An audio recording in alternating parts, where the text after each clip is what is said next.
चलिए बड़ी खबरों की बात अब रुक कर लेते हैं। खबरों का बालक प्राथमिक शाला करेहापारा में पदस्थ रही शिक्षिका मीरा शर्मा तथा बूंदीबंद भिंदलापारा स्कूल में पदस्थ रही प्रधान पाठक शारदा राजपूत के रिटायरमेंट के अवसर पर वार्ड वासियों ने गाजे बाजे के साथ उन्हें सम्मानपूर्वक विदाई दी। गौरतलब है कि ढोल व मादल के थापों के बीच गर्ममय माहौल में आज बालक प्राथमिक शाला करेहापारा में 40 साल 25 दिन तक की सेवा देने के उपरांत शिक्षिका मीरा शर्मा को सेवानिवृत्ति दी गई। वहीं दूसरी तरफ बोधीबंद प्राथमिक शाला की प्रधान पाठक रही शारदा राजपूत 17 साल से प्रधान पाठक रही हैं और प्रधान पाठक रहकर प्राथमिक शाला बोधीबंद से आज सेवानिवृत्त हुई हैं। इस अवसर पर वार्ड वासियों ने डीजे के साथ उनका सम्मानपूर्वक स्वागत रैली निकालकर फूल मालाओं से अभिनंदन किया। दोनों शिक्षकों के रिटायरमेंट के अवसर पर शिक्षकों व ग्रामीणों के बीच असीम अपनत्व का स्नेह देखने को मिला।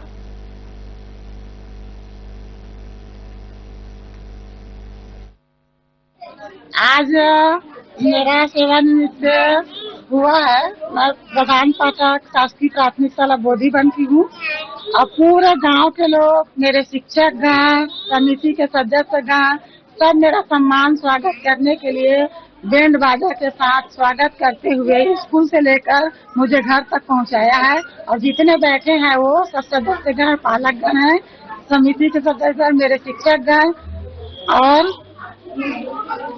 सभी साथी हैं, महिला साथी हैं, पालकगण हैं, सभी हैं, वो मुझे पहुंचाने यहाँ तक आए। मेरी नौकरी जब मैं 20-21 साल की थी तब लगा हुआ है 9 मार्च 1984 में मेरा नौकरी लगा है। मेरा पहला पोस्टिंग जलसो है, सिमरताल जलसो। 4 साल में वहाँ कार्यरत थी। उसके बाद ट्रांसफर करवा के रतनपुर आई। रतनपुर में मेरा ट्रांसफर बालक प्राथमिक शाला करेहापारा में हुआ। वहाँ मैं 20 साल कार्यरत थी। हमारी सबसे पहली पोस्टिंग शासकीय बालक प्राथमिक शाला करेहापारा, जहाँ से मैं रिटायरमेंट हुई हूँ। ये स्कूल अंग्रेजों के समय का है, सराय के रूप में था। 1926 का निर्माण का स्कूल था, बाद में इसका नवीनीकरण किया गया, बनवाया गया। तो मेरी पहली पोस्टिंग वही हुई। उसके पश्चात में 20 के सालों में मैं 1-2 जगह गई हूँ। उसके बाद पुनः मेरी पोस्टिंग पुराने स्कूल यानी इसी स्कूल में बालक प्राथमिक शाला करेहापारा में हुई और मैं इस स्कूल में 40 साल 25 दिन सेवा दी हूँ। 40 साल और 25 दिन अपनी सेवा दी हूँ और मुझे प्रसन्नता है कि मैं जिस स्कूल में पहली पोस्टिंग मेरी हुई थी वहीं से मेरा रिटायरमेंट हुआ है। हाँ, आज जितने भी इकट्ठे हुए हैं सर मोहल्ले के हैं और जितने भी आगे चल रहे थे जो हमारे जुलूस में, ये सारे हमारे पढ़ाए हुए विद्यार्थी हैं। हमने पहली पीढ़ी के बाद दूसरी पीढ़ी और लगभग अब तीसरी पीढ़ी आना आरंभ हो गया था, क्योंकि बहुत जल्दी शादी हो जाती तो बच्चे बहुत जल्दी, और उसके पश्चात में तीसरी पीढ़ी का लगभग स्कूल में आना आरंभ हो गया था। सेवा दी है।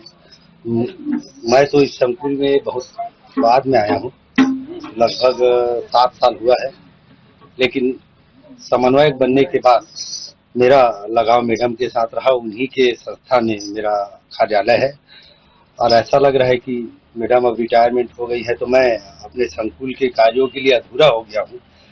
पूरा कार्य मैडम कर लेती थी। कोई भी बैठक या किसी भी प्रकार का आयोजन करना होता था क्लब संकुल स्तर में, पूरा मेरे को बस बताना होता था। बाकी सभी व्यवस्था अपने स्वयं के खर्च से और स्वयं के संसाधन से कर लेती थी। इन सभी चीजों का मुझे बहुत अब कमी महसूस होने वाला है इसकी, और बाकी अन्य क्षेत्र में तो कमी है ही है। मेरा स्वयं का मानना है कि संकुल के क्षेत्र में बहुत ज्यादा अब थोड़ा कमी महसूस होगी। हाँ, दोनों हमारे यहाँ अनुभवी मैडम थी। एक शारदा राजपूत मैडम का भी आज रिटायरमेंट है और शर्मा मैडम का ये रिटायरमेंट हो चुका था, लेकिन सौभाग्य हमारा ये था कि 1 साल मैडम हमारे साथ और रही। मैं तो चाहता हूं कि हमेशा हमारी स्कूल में मैडम का आना रहे और ऐसे ही हमारा साथ देती रहे।